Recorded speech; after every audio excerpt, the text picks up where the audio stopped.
Hello student, चलिए अब आगे बढ़ते हैं। वीडियो की इस पार्ट में आप क्वेश्चन नंबर 1 का थर्ड वाला क्वेश्चन देखेंगे जो अंडर रूट है, जिससे आप बहुत ज़्यादा डरते हैं। सेकंड वाला आसान है, आप लगा लेंगे आसानी से। नहीं आएगा तो कमेंट्स करके बताइएगा ग्रुप में। हाँ भाई, एक सबसे बड़ी आपसे शिकायत तो यही है कि ग्रुप में आप कोई कमेंट्स नहीं करते हो कि कौन सा क्वेश्चन आ रहा है समझ में या नहीं आ रहा है। अब क्लास तो है नहीं, आप कमेंट्स के माध्यम से ही पूछोगे कि भाई क्या आपको समझ में आ रहा है, क्या नहीं समझ में आ रहा है। तो भाई ये काम बहुत गलत हो रहा है, आप कोई रिप्लाई नहीं करते हो मैसेज। तो आप रिप्लाई ज़रूर कीजिए, आपको चीज़ें समझ में आई या नहीं आई, रिप्लाई ज़रूर कीजिए आप। बढ़ते हैं क्वेश्चन की ओर। जैसा कि हमने पहले बताया कि देख रहे हैं हमारा जो द्विघात समीकरण वो क्रम से है। पहले दो घात है हमारी चर राशि x की, फिर एक घात है, फिर 0, यानी क्रम में करने की कोई जरूरत नहीं है। मध्य पद है हमारा 7x। तो अचर पद की गुणा सबसे पहले आप किस में कराओगे? एक्स स्क्वायर के गुणांक में। 5 अंडर रूट 2 की गुणा आपको किस में करानी है? अंडर रूट 2 में। क्या आ जाएगा आंसर भाई? 5 अंडर रूट 4। अंडर रूट 2 का गुणा अंडर रूट 2 से कराते अंडर रूट खत्म हो जाएगा, ठीक है। और ये आ जाएगा आपका 5 गुणे 2 बराबर कितना? 10। यानी गुणा करने पर आपको क्या लाना है? 10 लाना है। दो चीजें जो गुणा करने पर 10 आए भाई, 2 पंचे 10, 10 इक्के 10, 2 पंचे 10 और 10 इक्के 10।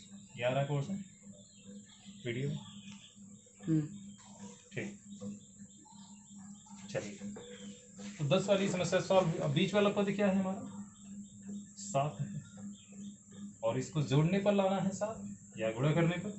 तो देख रहे हैं भाई, ना तो माइनस कहीं है ही नहीं, तीनों भी पद में माइनस कहीं है नहीं, तो निश्चित ही जोड़ने पर लाना है। तो भाई 2 पंचे 10 और 10 इक्के, इन दोनों में से कौन जोड़ने पर 7 देगा? 2 गुणे 5, ठीक है। तो 2 गुणे 5 हमारा 10 देगा, यानी 2 और 5 हमारे गुणनखंड बन जाएंगे। 2 और 5 को जोड़ने पर क्या आ जाएगा हमारा? 7 आ जाएगा। जहाँ 7 है उसी के यहाँ क्या लिख दिया जाए?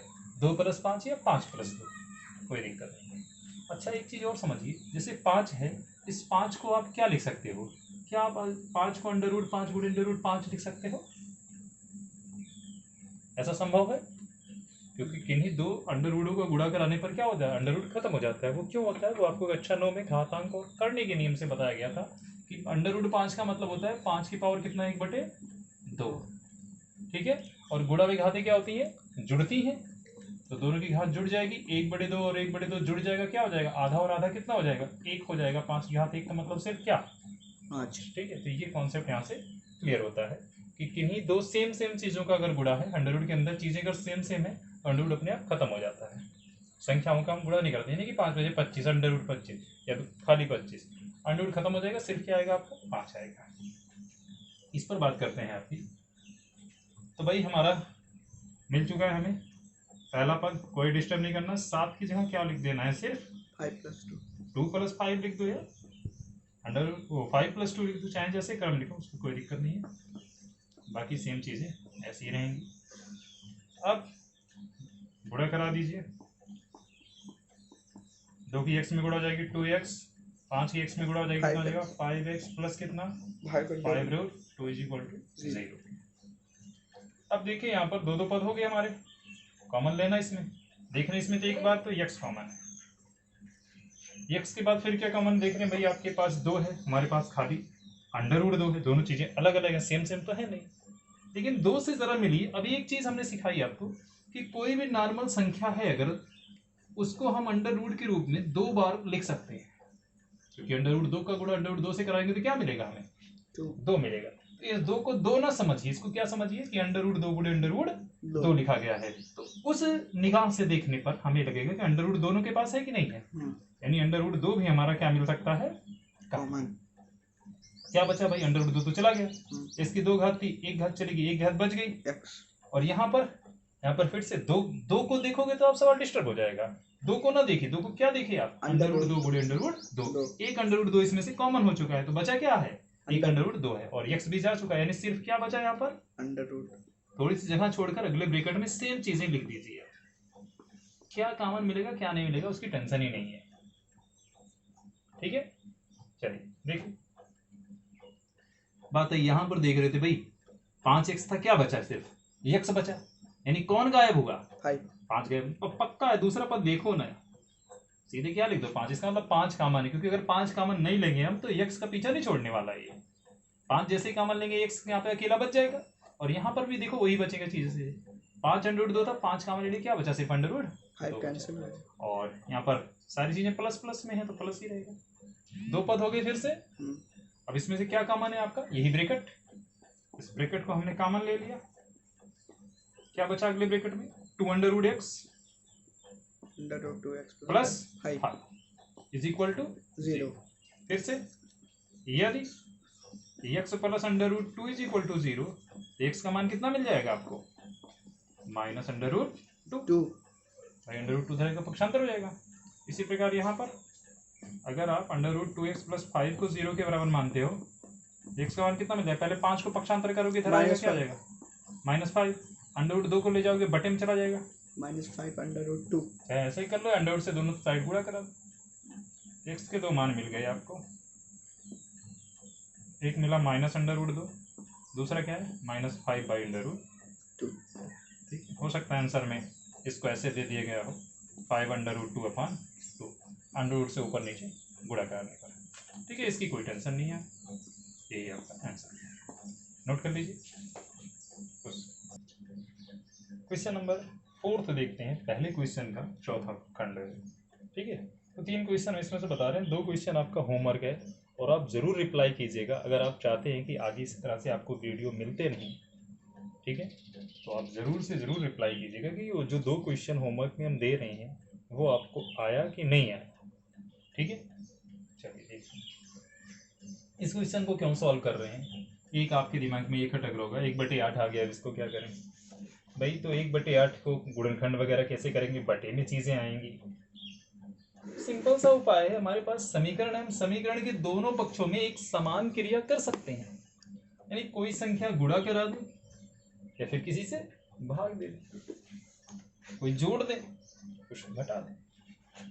तो यहाँ पर किस में फायदा है?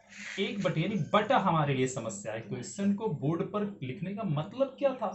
बटे में देखकर बच्चा डर रहा है, तो 1/8 का अगर ये 8 खत्म करना है तो क्या करें बताइए? इसमें क्या जोड़ें, क्या घटाएं, क्या गुणा करें, क्या भाग करें? भाई सिंपल सी बात है भाई, 8 से गुणा करो, फटाक से काम खत्म, एक आया ना, ठीक है ना। तो 8 से हम गुणा करने का उपाय सूझा। बात आई भाई अकेले तुम ही थोड़ी ना हो कि तुम्ही को खिला के तुम्हारा पेट भर दिया जाए। भाई 3 पद है, एक पक्ष ये है, दूसरा पक्ष ये है, दोनों पक्षों में किससे गुणा करने पर? 8 से गुणा करने पर। ठीक है, इस चीज को समझ जाइएगा आप सब, दोनों पक्षों में 8 से गुणा करने। भाई राइटिंग तो बड़ी बकवास है, कोई दिक्कत नहीं है, आप सब एडजस्ट कीजिए। तो जब 8 से गुणा कराएंगे, देखो यहाँ पर 8 से गुणा करेंगे कितना हो जाएगा? 8 दूना 16x²। इसमें 8 से गुणा कराएंगे कितना हो जाएगा? -8x। और इसमें जैसे ही 8 से गुणा कराएंगे 8 8 कट जाएगा, क्या आएगा आपका? ये आपका द्विघात समीकरण बना। और अब इसको आगे हल नहीं करने वाले, हम आपको बता दे रहे हैं। 16 का गुणा किसमें कराओगे आप?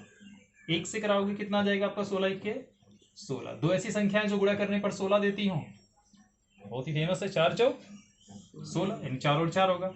और जोड़ने घटाने पे क्या लाना है हमें? 8 लाना है। इसके माइनस को मत देखना, हमेशा अचर पद और x² के गुणांक, इन दोनों को जब आपस में गुणा कराते हो तो इनका जो चिन्ह आता है गुणा करने पर, वो बताता है हमें कि चीजें हमें जोड़ने पर लानी है या घटाने पर। भाई ये भी प्लस का, ये भी प्लस का, तो प्लस ही, यानी जोड़ने पर 8 लाना है। तो 4 चौक 16 और 4 और 4 8। हमने यहाँ पर ये भी बता दिया क्या होने वाला है। 8 की जगह पर आप क्या लिख दोगे? 4 + 4 लिख दोगे। ठीक है, इतना आप नोट कर लीजिए और इसको आपको सॉल्व करके, ये भी आधा क्वेश्चन अधूरा है, हम इसलिए यहाँ पर छोड़ रहे हैं कि आप प्रयास कीजिए, आप पेन चलाइए, केवल देखिए ना वीडियो को। ठीक है, घर वाले आपका पूरा सपोर्ट कर रहे हैं, आपको मोबाइल दे रहे हैं, या आपकी पढ़ाई डिस्टर्ब ना हो तो उसका मिस यूज मत कीजिए, पेन भी चलाइए। देखने से कुछ नहीं होगा, जितना मैथ है, जितना पेन चलेगा उतना आपका माइंड चलेगा। आगे क्वेश्चन नंबर 3 की बात करते हैं हम। क्वेश्चन नंबर 2 जो है आपका, उसमें है उदाहरण 1 में दी गई समस्याओं को हल कीजिए। इसको छोड़ दीजिए, आएगा तो कर लीजिए, उदाहरण 1 वगैरह कहीं दिया गया है। उदाहरण 1 में दी गई समस्याओं को हल कीजिए।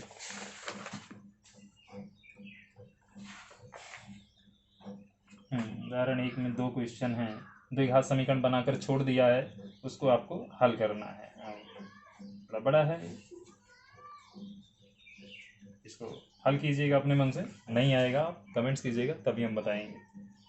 ठीक है, हम क्वेश्चन नंबर 3 पर चल रहे हैं। ऐसी 2 संख्याएं याद करनी है जिनका योग क्या है 27 है और गुणनफल क्या है 182 है। इस बार डायरेक्टली हमें दे दिया गया कि गुणनफल कितना है 182 और योग कितना है 27। ये 2 चीजें गुणा करने पर कितना आना चाहिए 182, हाँ, और जोड़ने पर कितना आना चाहिए 27 आना चाहिए। बोलोगे तो द्विघात समीकरण दिया ही नहीं गया है, और लेकिन है तो उसी के सिस्टम पर, गुणा करने पर लाना है और जोड़ने पर लाना है। तो इसमें से किसी एक शर्त को लेंगे हम जिससे चीजें हम मान सकें, क्योंकि एक ही चर राशि बनानी, 2 चर राशि तो ऐसे नहीं हो सकता। मान लिया 2 संख्याएं x और y हैं, तो दोनों का गुणा करने पर यहाँ पर ये आए और जोड़ने पर 27 आए। ऐसे कोई चीजें नहीं सेट करनी है आपको, चर राशि एक का ही प्रयोग करना है।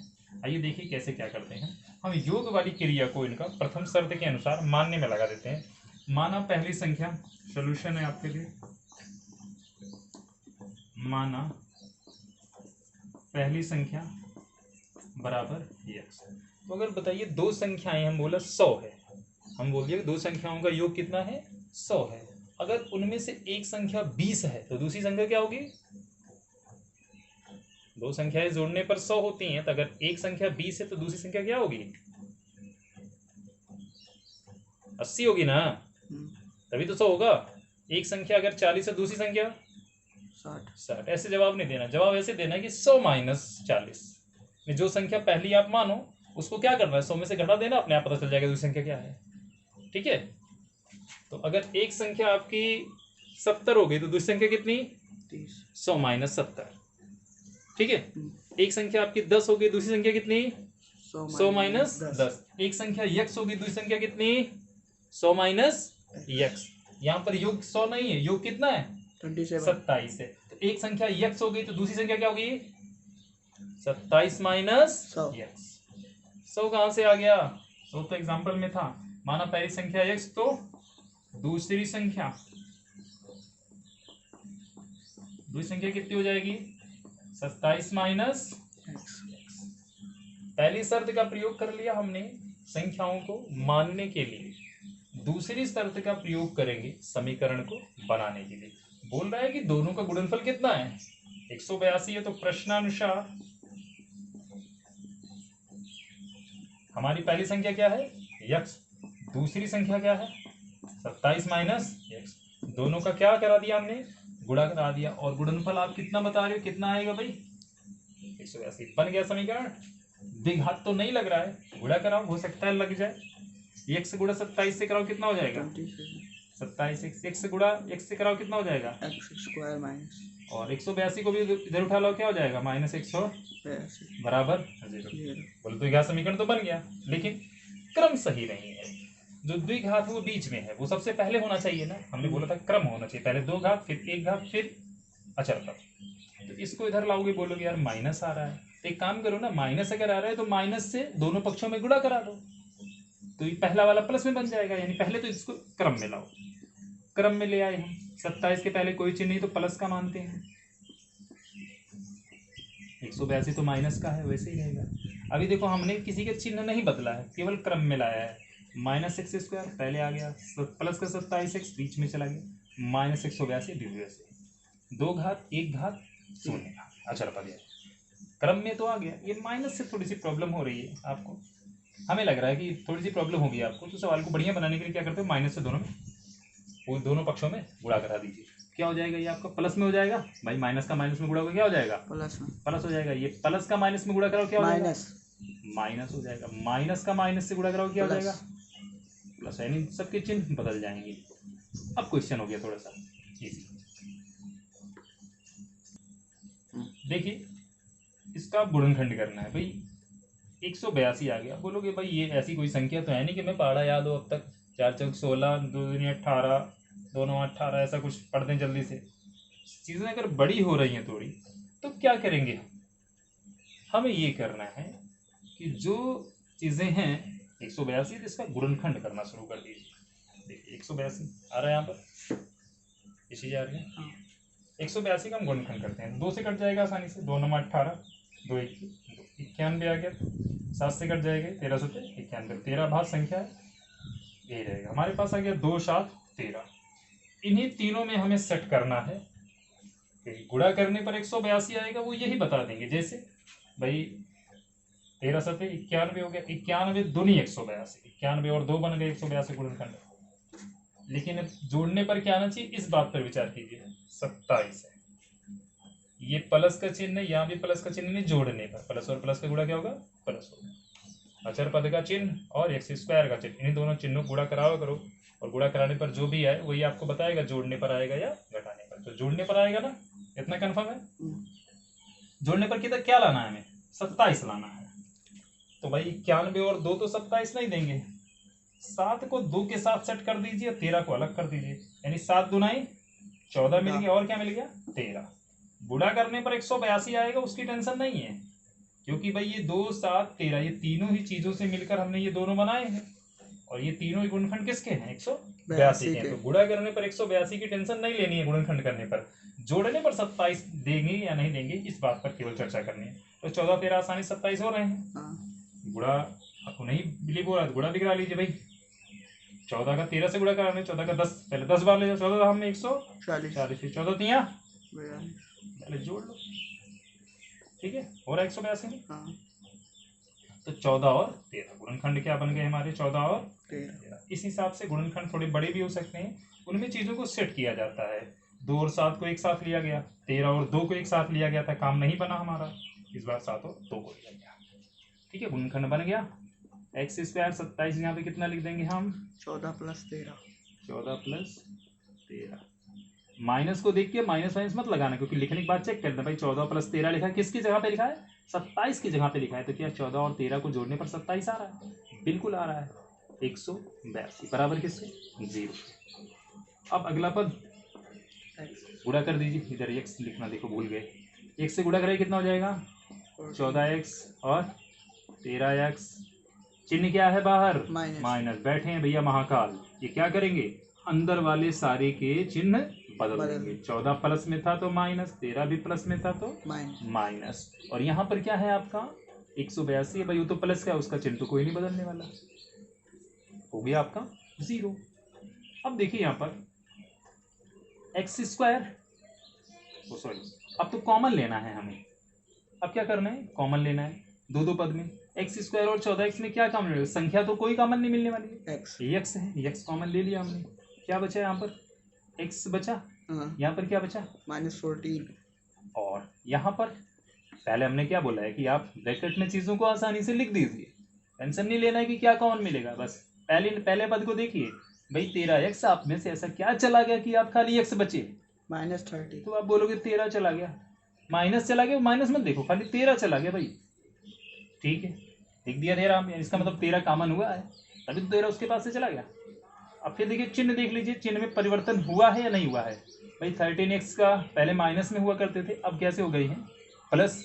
182 पहले प्लस हुआ करता था, इसी का एक अंश तो बचा है 14, इसी के साथ 14 आया है, तो ये पहले प्लस का हुआ करता था, अब कैसा है माइनस। इसका मतलब चिन्हों में परिवर्तन हुआ है, और ऐसा काम कौन कर सकता है, माइनस, यही माइनस, ठीक है, इसका मतलब -13 कॉमन हुआ है। अब दो पद हो गए, एक ब्रैकेट में कितना x - 14 और दूसरे ब्रैकेट में x - 13, ठीक है। चीजों को आसानी से एक बार इस ब्रैकेट को 0 कर लेंगे, एक बार इस ब्रैकेट को 0 कर लीजिएगा, x = 14 आ जाएगा, x = 13 आ जाएगा, x = 14 और 13 दो मान आ गए x के, और यही दोनों मान जो क्या होंगे आपके, वो दोनों संख्याएं होंगी जिन्हें गुणा करने पर क्या आ रहा है आपका 182 आ रहा है, और जोड़ने पर क्या आ रहा है 27 आ रहा है, ठीक है। इस तरह से आपका आंसर आ गया। अगला क्वेश्चन है हमारा, क्वेश्चन नंबर 4, दो क्रमागत धनात्मक पूर्णांक ज्ञात कीजिए जिनके वर्गों का योग कितना है, 365 है। अच्छा, क्रमागत, एक शब्द क्या आया हमारा यहाँ पर, क्रमागत। क्रमागत का मतलब क्या होता है, क्रम से, कॉन्जिक्यूटिव, ठीक है, इंग्लिश में क्या बोलते हैं उसको, कॉन्जिक्यूटिव। क्रमागत का मतलब होता है क्रम से। अच्छा बोलो, 5 की अगली क्रमागत संख्या क्या होगी, 6 होगी। 10 की अगली क्रमागत क्या होगी? 11। 20 की अगली क्रमागत क्या होगी? 21। जरा एक चीज देखिए आप, यही तो होगी ना अगली। 10 की अगली क्या होगी? 10 10 प्लस प्लस 1। 1 ना। 5 की अगली क्या होगी? 5 प्लस 1।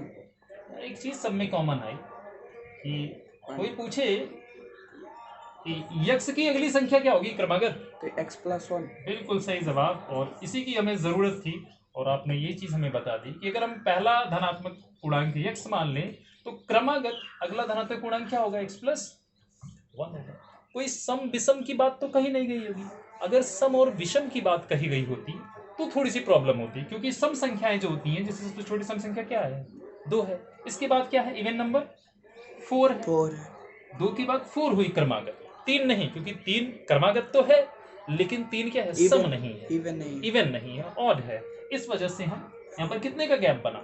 2 का गैप बना। ठीक है, फिलहाल यहाँ पे सिर्फ धनात्मक पूर्णांक की बात की गई है, तो चीजें अपने आप क्लियर हो गई हैं। आइए चीजों को मानते हैं।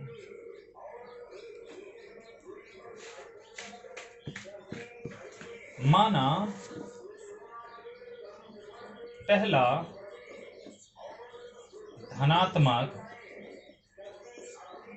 पूर्णांक बराबर यक्स, तो क्रमागत अगला पूर्णांक बराबर क्या हो जाएगा? x plus 1। और बोल रहा है कि जिनके वर्गों का योग कितना है? 365 है। वर्गों का योग प्रश्नानुसार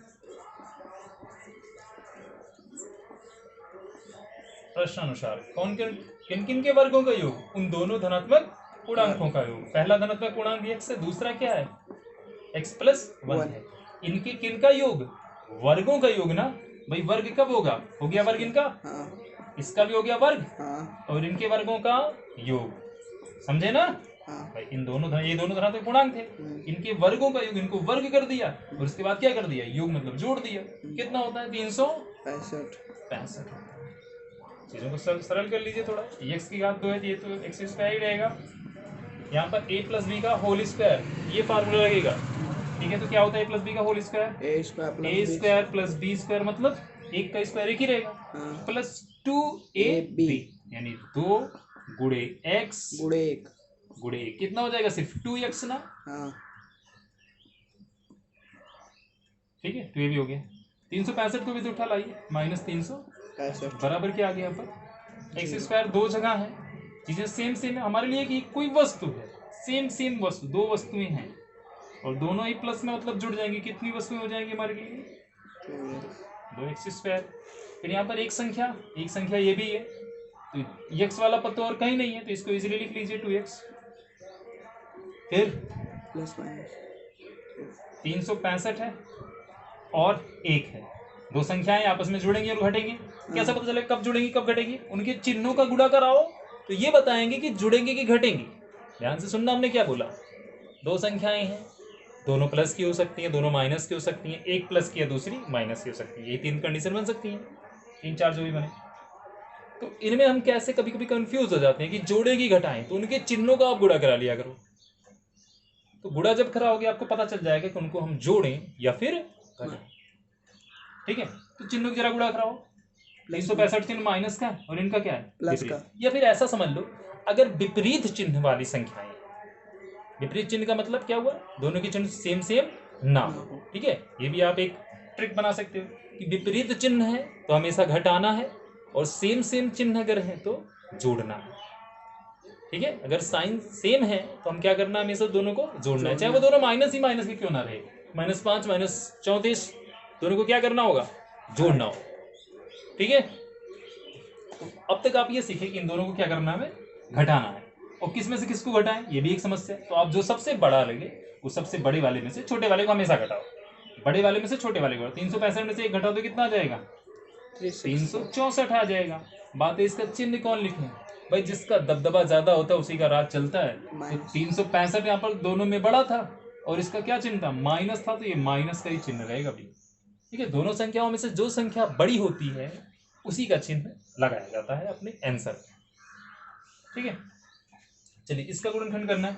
गुणनखंड करने से पहले एक निगाह पड़ गई कि भाई दोनों में एक संख्या दिख रही है हमें, दो यहाँ भी, दो यहाँ भी, और ये भी एक सम संख्या है, अंत में 4 है। तो दोनों में से हम दो दो क्या कर सकते हैं, निकाल सकते हैं, कॉमन ले सकते हैं। दो कॉमन ले लिया हमने, x square x plus x और माइनस 2 से यहाँ पे डिवाइड कर दीजिए। ठीक है, कॉमन लेने का मतलब क्या होता है, भाग देना। तो 364 को 2 से भाग दीजिए, 2 इक्के 2, 2 अट्ठे 16, फिर 2 दूनाई 4, 110 बराबर कितना, 0। अब 2 इधर देखो जो पूरे के कॉमन है, यानी 2 का संबंध इस पूरे पद से क्या है, गुणा में है, उधर भेजेंगे क्या हो जाएगा, 0, यानी एक्स स्क्वायर बटे में हो जाएगा 0 का बटे कुछ भी हो क्या कर देता है वो, 0, ठीक है, भस्म कर देता है, यानी 0 कर देता है। X square plus x minus कितना, 182, 182 फिर से एक बड़ी संख्या आ गई भाई, इसका क्या करना पड़ेगा, फैक्टर करना पड़ेगा। चलिए फैक्टर करते हैं, इससे कट जाएगा भाई 2 से, 2 9 18, 2 इक्के 2, अभी तो किया था भाई इसका 13 7 91 ना, तो 7 से कर लेते हैं। तो फिर से वही देखो 7 गुना 14 और 13, क्योंकि लाना क्या है हमें, घटाना, एक मिनट, हाँ घटाने पर लाना है कितना, 1 लाना है। तो एकदम नजदीकी वाली संख्याएं ही 1 लाएंगी, 14 15 20 21 या 20 19, एकदम नजदीकी जिनकी संख्याओं के अंदर कितना हो, 1 हो। तो 14 और क्या मिल गया आपको, 13 मिल गया। ठीक है, चलिए इसको पूरा सॉल्व करते हैं। क्या हो जाएगा ये, एक्स स्क्वायर, यहाँ पर संख्या कितनी है, 1 है, क्या छुपा है यहाँ पर, 1, और उसी 1 की जगह पर क्या लिखना है हमें, 14 माइनस 13, बिल्कुल सही जवाब, 14 माइनस 13 इंटू कितना, एक्स माइनस 182 बराबर कितने की, 0। ये हो गया आपका एक्स स्क्वायर। बाहर कौन है, प्लस है ना, कोई खतरा नहीं है ना, अंदर जैसे जैसे जो भी अपना सामान है वही सेम सेम, किसी का कोई छीनेगा नहीं, चेंज नहीं होने वाला है भाई। यानी 14 के साथ पहले तो एक्स का गुणा करा दीजिए, फिर 13 के साथ एक्स का गुणा करा दीजिए। भाई 14 आपका चिन्ह क्या था, प्लस था, तो आप प्लस ही रहोगे। 13 का चिन्ह क्या था, माइनस, तो ये क्या रहेगा, माइनस ही रहेगा। फिर यहाँ पर माइनस कितना, 182 बराबर 0। यहाँ देख लेते हैं। अच्छा, अगली लाइन में क्या करना है, इनका कॉमन लेना है। तो एक्स स्क्वायर और 14x में क्या कॉमन मिलेगा, सिर्फ एक्स कॉमन मिलेगा, यहाँ पर आ रहा है, हाँ एक्स कॉमन मिलेगा, और क्या बचेगा यहाँ पर, x प्लस 14। ठीक है, फिर इन दोनों पदों में क्या क्या ना भाई, हमने बोला था आप अगले ब्रैकेट में x प्लस 14 लिख दीजिए, बाद में देखा जाएगा क्या कॉमन मिलने वाला है।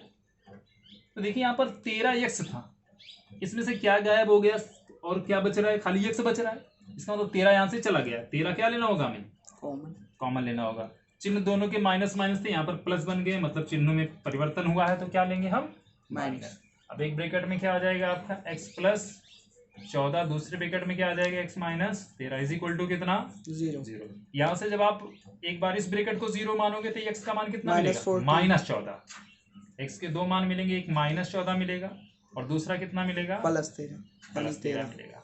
सवाल में हमें दिया गया था कि 2 क्रमांक धनात्मक पूर्णांक, तो भाई एक तो ऋणात्मक आ गया, क्या आंसर गलत है, गलत नहीं है, x के 2 मान होंगे कंफर्म है, एक माइनस 14 और 13। लेकिन जिस हिसाब से सवाल पूछा गया था, सवाल की जो जरूरत है उसमें हमें केवल धनात्मक पूर्णांक पर जिक्र करना है, इसलिए हम x की कौन सी वैल्यू लेंगे, सिर्फ 13 लेंगे, 14 को क्या कर देंगे, छोड़ लेंगे।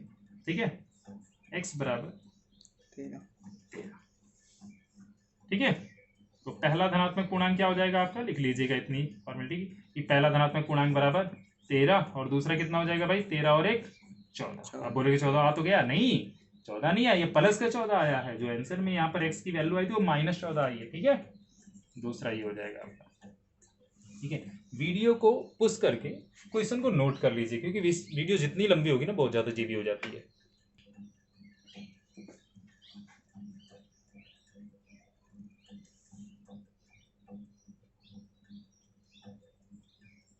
नोट कीजिए क्वेश्चन को, इसके बाद क्वेश्चन नंबर 6 बताएंगे हम। ये आज का लास्ट क्वेश्चन होगा।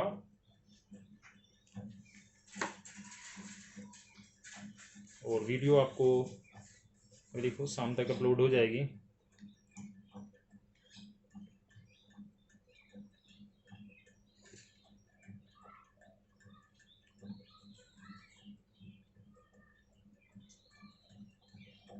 हम आपके व्हाट्सएप पे लिंक भेज दिया करते हैं, और उस लिंक पर आप क्लिक कीजिए और सीधे आप यूट्यूब चैनल पर पहुंचेंगे अपने विद्यालय के। ABM इंटर कॉलेज के नाम से है, अपने आप ले जाएगा, वहाँ पर वीडियो आपको मिल जाएगी, उसको देखिए,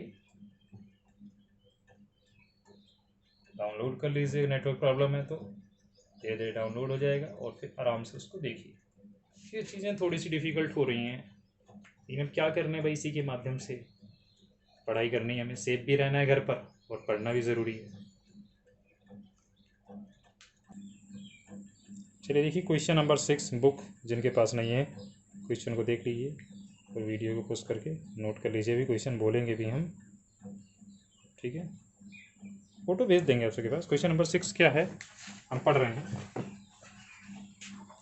एक कुटीर उद्योग एक दिन में कुछ बर्तनों का निर्माण करता है, एक बर्तन बनाने वाला कंपनी है, और एक विशेष दिन यह देखा गया कि प्रत्येक नग की निर्माण लागत उस दिन के निर्माण किए गए बर्तनों की संख्या के 2 गुने से 3 अधिक थी। सवाल को पढ़ने से ऐसे लग रहा है बहुत बड़ा सवाल है, थोड़ा हार्ड होगा।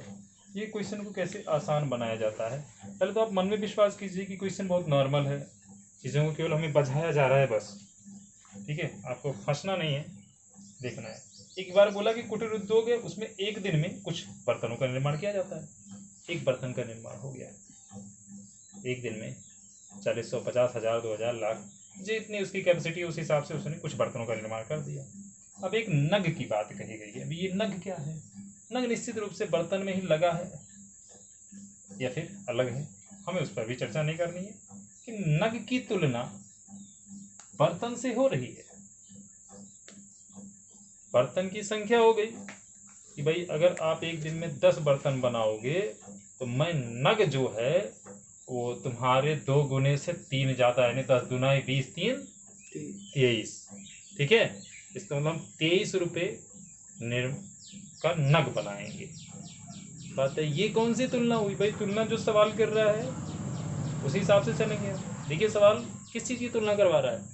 बर्तनों की संख्या की तुलना हो रही है, किससे? नग की निर्माण लागत से, नगों की संख्या से नहीं, नग की निर्माण लागत से। नग को बनाने में जितना खर्च होता है वो खर्च किससे तुलना करवाई जा रही है? बर्तनों की संख्या से, ठीक है। फिर से समझिए उदाहरण को, अभी हम क्वेश्चन को बहुत छोटा सा करके बताते हैं कि जैसे एक दिन में हमने अगर 10 बर्तन बनाए, ठीक है, तो हमारे नग को बनाने में कितना खर्च आएगा? हम कह रहे हैं कि जितने तुम बर्तन बनाओगे उसका 2 गुना कर दो, उसमें 3 और जोड़ दो। इसका मतलब 10 बर्तन बनाए हो तुम, 10 बर्तन का 2 गुना करो, कितना हुआ? 20 हो गया, उसमें 3 और जोड़ दो, 23। इसका मतलब 23 रुपये का हम नग बनाएंगे। अब कई नग बनाएंगे हमें इससे नहीं मतलब, यानी 23 रुपये आ गई हमारी एक नग की निर्माण लागत। प्रत्येक लिखा गया उसमें कि प्रत्येक नग की निर्माण लागत। तो बात समझ में आई? इसका मतलब अगर हम एक दिन में यक्ष बर्तन बनाए, एक दिन में कितने बर्तन बनाए? यक्ष बर्तन बनाए, तो एक नग की निर्माण लागत कितनी होगी? यक्ष का 2 गुना, 2x, 3 और जोड़ दो, 3, 2x प्लस 3। बहुत बढ़िया, इस चीज को माना जाए। क्वेश्चन लिख रहे थे यहाँ पर, लेकिन बड़ा क्वेश्चन है, काफी टाइम लगेगा। क्वेश्चन का पिक भेज देंगे, आप नोट कर लीजिएगा और असली काफी बनाते रहिएगा, सब लोग ध्यान दीजिएगा विशेष। देखिए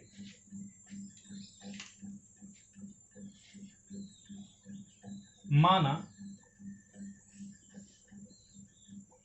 एक विशेष दिन, क्योंकि उसी विशेष दिन तुलना की जाए तो उसी विशेष दिन हम मानेंगे। माना एक विशेष दिन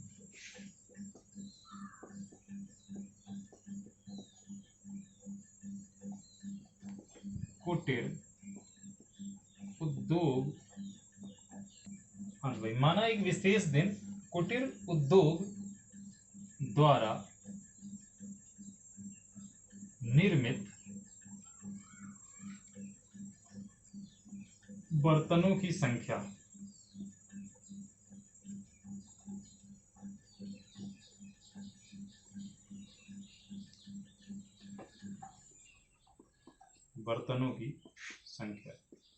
बराबर यस। तो प्रत्येक नग की निर्माण लागत कितनी हो जाएगी? 2x प्लस 3, क्योंकि जितने आप बर्तन बनाओगे उस संख्या का 2 गुना और उसमें 3। ठीक है, सवाल को ध्यान से पढ़िए, क्या बोला गया है कि एक कुटीर उद्योग एक दिन में कुछ बर्तन का निर्माण करता है। एक विशेष दिन यह देखा गया कि प्रत्येक नग की निर्माण लागत उस दिन के निर्माण किए गए बर्तनों की संख्या के 2 गुने से 3 अधिक है। किसके 2 गुने से 3 अधिक है? बर्तनों की संख्या से। तो मान लेते हैं उस विशेष दिन कितने भाई कुटीर उद्योग द्वारा निर्मित बर्तनों की संख्या कितनी है? x। तो उसके 2 गुने से 3 अधिक, 2 गुना किया मतलब 2x, 3 अधिक कर दिया। इतना क्या है? प्रत्येक नग के निर्माण लागत। ठीक है, कह रहे हैं उस दिन की कुल निर्माण लागत 90 थी।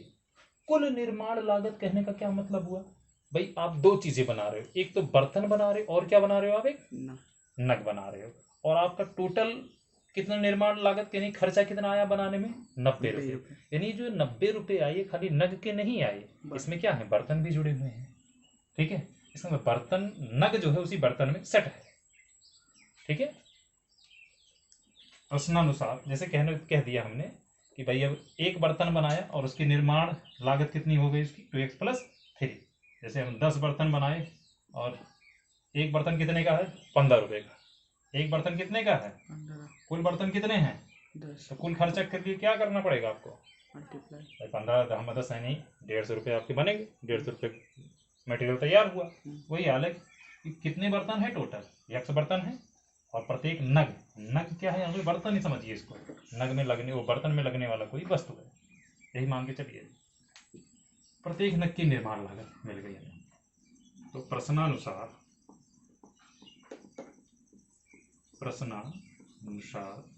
भाई कितने बर्तन? x, और उस बर्तन में नग भी जुड़ गया और अब फिर टोटल खर्चा कितना बता रहे हैं?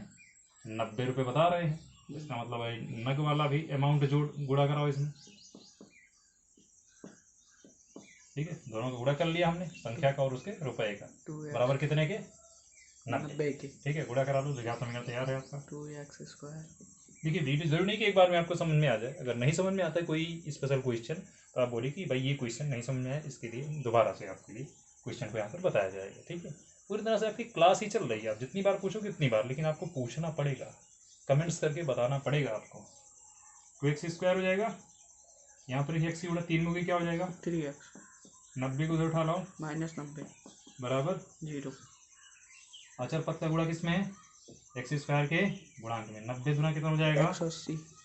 बड़ी संख्या है, गुणा करा लो, 2 9 90 आ गया 18। फिर 2 से कराओगे 45, फिर 3 से कराओगे कितना हो जाएगा? 15 3 45, फिर 3 से 5, 3 5 15। इतने गुणनखंड बन गए हमारे। अब इसमें से देखिए अचर पद और x² गुणांक जब आपने गुणा कराई तो यहाँ पे प्लस है, यहाँ पे क्या है? माइनस। प्लस माइनस का चिन्ह क्या हो गया आपका? माइनस हो गया। यानी घटाने पर कितना आना चाहिए आपको? 3 आना चाहिए। तो ऐसी कोई संख्या लीजिए जिनमें घटाने पर 3 आए।